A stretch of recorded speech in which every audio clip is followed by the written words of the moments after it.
Enginn kannast við hver á bak við leynifélagið Steam. Félagið fékk milljarða tugi að láni hjá Glitni. Hluthafar voru hafðir að fíflum, segir formaður fjárfesta. Í fréttaskýringu Agnesar Bragadóttur í Morgunblaðinu í dag því haldið fram að helstu stjórnendur Glitnis ásamt fulltrúum stærsta hluthafans FL Group hafi brotið allar verklagsreglur við lánveitingar í nokkrum tilvikum í fyrrahaust. Agnes kallar þetta laumuspil Glitnis með FL Group til að hækka virði bréfa félagsins. Glitnir seldi, huldufélagið FS37 EHF sem síðar var Steam, keypti. Fréttastofa Stöðvar 2 hefur margra mánaðaskeið leitað svara við því hver stendur á bak við þetta huldufélag. Skráður eigandi Jakob Valgeir Flósason, útgerðarmaður frá Bolungarvík og hann jafnframt eini stjórnarmaður félagsins. Við freistum þess að ná tali af honum í dag. Jakob Valgeir, hann við? Nei, hann ekki við. Veistu hvað getur náði hann? Nei, ég veit ekki hvað hann Jakob Valgeir var ekki til viðtals nú frekar en áður. Hann hefur aldrei viljað tjá sig málefni Steams. Þorleifur Stefán Björnsson, fyrrum prókúruhafi Steams, Þorsteinn M. Jónsson og Þorsteinn Már Baldvinsson, fyrrum stjórnarformenn Glitnis, vilja heldur ekki segja hver á Steam.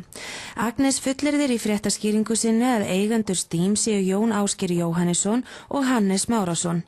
Þeir hafi ákveðið á fundi á síðasta ári að stofna leynifélag sem myndu kaupa þau fáu bréf í FL Group sem voru á markaði. Var þetta gert til að halda upp í gengi bréfafélagsins sem hafði ekki gert neitt annað en að hríðfalla. Glitnir lánaði svo félaginu tæpa 20 milljarða en 8 milljarðar fóru í kaup á bréfum FL Group og 12 milljarðar í Glitni sjálfum. Engar ábyrgðir voru lagðar fram, ekkert áhættumat og í lánabókum bankans kemur ekki fram hver ábyrgur fyrir lánveitingunni.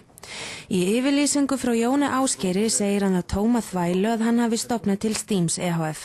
Vilhjálmur Bjarnason segir að hluthafar eigi heimtingu á að fá nánari útskýringar á leynifélaginu. Þetta huldufélag sem að menn sverja af sér, en þetta eru slíkar upphæðir að það skipta máli í þessu sambandi og fólk sem að var þarna hluthafar eins og ég, við eigum bara einfalda heimting á því að fá að vita hvað gerðist og ef það mikið svona lagað að þá segir það bara eitt að það búið að hafa hluthafa að öllum og fíflum. Lárus Velding hefur einnig sent frá sér yfirlýsingu þar sem fram kemur að fjármálaeftirlitið hafi gert úttekt á málum varðandi Steam í nóvember á síðasta ári. Bankinn hafi þá afhent fjármálaeftirlitinu allar upplýsingar lánveitingar til félagsins. Vilhjálmur Bjarnason undrast minnisleysi Lárusar í viðtali fyrir nokkrum vikum. Þetta dálítið skrítið með Lárus Velding vegna þess að fyrir 2 mánuðum þá kannaðist hann líkt við þetta félag. Þannig að það skrítið að þetta skuli hafi verið tekið til rannsóknar sérstaklega í nóvember og minnið hafi skánað á þessum 2 mánuðum frá því hann satt í Silfur Egils, þar sem hann kannaðist ekki við þetta félag. Agnes fullyrðir að FL Group hafi skuldað Glitni tæpa 27 milljarða króna og síðast fengi 15,9 milljarða lán 27. desember í fyrra. Agnes telur það lán vafasamt því FL hafi þá verið komið í greiðsluþrot. Jón Ásgeir segir að dylgjur að FL Group hafi blóðmjólkað Glitni ekki á rökum reistar. Heildar útlán Glitnis til viðskiptamanna síðustu áramót voru 1975 milljarðar og hafi lán til FL Group verið 1,35% af þeirri upphæð. Lánin hafi verið veitt gegn tryggu veði í Geysi Green Energy, Refresco, Landic Property og fleiri fasteignafélögum. Auk þess sem FL Group hafi ekki verið komið í greiðsluþrot undir lok síðasta árs. Jón Ásgeir segir sjálfsagt að fjalla með gagnrýnum hættu viðskiptalífið en svo gagnrýni verði að vera byggð á staðrindum og rökum en ekki síendurteknum ósannindum, dylgjum og slúðri. Fréttastofa reyndi í dag að ná tali af Jóni Ásgeiri og Hannesi Smárasyni án árangurs. Jón Ásgeir Jóhannesson vísar því alfarið á bug að lánveitingar Glitnis til FL Group hafi með einhverjum hætti verið óeðlilegar. Hann segir að Morgunblaðið farið með tómar rangfærslur lán bankans til FL Group og vill að rannsaka verði hvernig gögn sem bankaleynd hvílir yfir komust í hendur bankans. Blaðsins.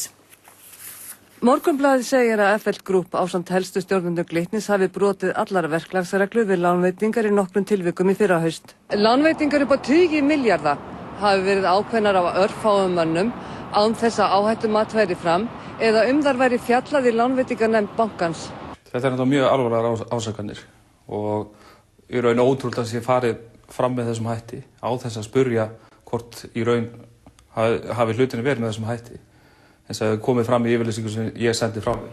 Þetta voru bara eðlilegar lánveitingar. Eðlilegar lánveitingar, hvað snýrist þessar lánveitingar? Þetta voru endurfjármögnunar einhverjum hluta. Í Morgunblaðinu kemur fram að stofnað hafi verið leynifélag FS37 EHF í nóvember í fyrra.